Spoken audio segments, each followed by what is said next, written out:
at the old age along this tension line the wrinkles develops. Now what are the other clinical we can correlate? Yes, can you see this image? These are the tension lines running in this way. So at the old age the wrinkles develops along these lines. Okay, and can you see the scar mark? Yes, if these incisions during the operative process or any lesion, that lesion are parallel to this line, the scar mark will be less. But if that lines are perpendicular, okay, if these lines are perpendicular to these lines, then definitely the scar mark will be bigger. So this is another applied part. Yes, these knowledge of the lines are also used for the movie making, this all the procedure. Okay, so can you see? Yes, the very dangerous villain of the Endgame Avenger movie, Marvel, Thanos, can you see in his face the ideal image of the face, this all the animation have been created by the scar mark.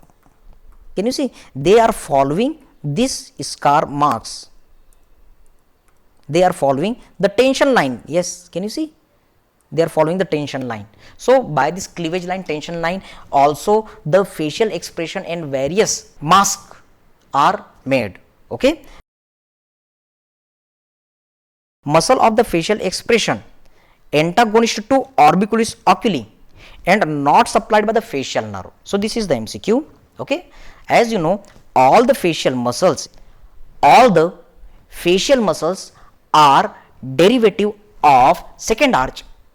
Okay, that's why the nerve of the second arch, that is the facial nerve. So the facial nerve will supply all these muscles, but except one muscle. Yes, do you remember levator palpebrae superioris? The levator palpebrae superioris, it develops from the somites. It is a muscle of the eyeball, extraocular muscle, not the muscle of the face. Okay, actually it is the extraocular muscle, but we study this levator palpebrae superioris in the face just for our convenience, but actually it is the extraocular muscle which develops from the somites. So it is the muscle of the eye, that's why it is supplied by the nerve of the eye, that is the third nerve. Do you remember? All the muscles of the eyeball, they are supplied by the third nerve except SO4, LR6. Superior oblique is supplied by the trochlear nerve and lateral rectus is supplied by the sixth nerve. So the levator palpebrae superioris, it is the muscle of the extraocular muscle eye, that's why third nerve. Otherwise levator palpebrae superioris, 3 words, so third cranial nerve. Got the point? So this is about the our nerve supply. So which is the answer? Definitely levator palpebrae superioris is not supplied by the facial nerve, and also it is the antagonist to the orbicularis oculi. You know, orbicularis oculi, it is the winking muscle, Priya Prakash warrior muscle, aankh marne wali muscle, but opening muscle is the levator because it will elevate. Palpebrae means eyelid, superioris means above. So this levator palpebrae superioris is elevating the eyelid above. That's why it is the eye opener muscle, antagonist to the orbicular. So in this two way you can solve this MCQ. Now can you see another MCQ? AIIMS November 2015 pattern. All structures pierces the buccinator muscle except. So here are the list. I am giving the explanation as well as the answer for this. Yes, here is the explanation and the answer. Can you see? All structure pierces the buccinator muscle.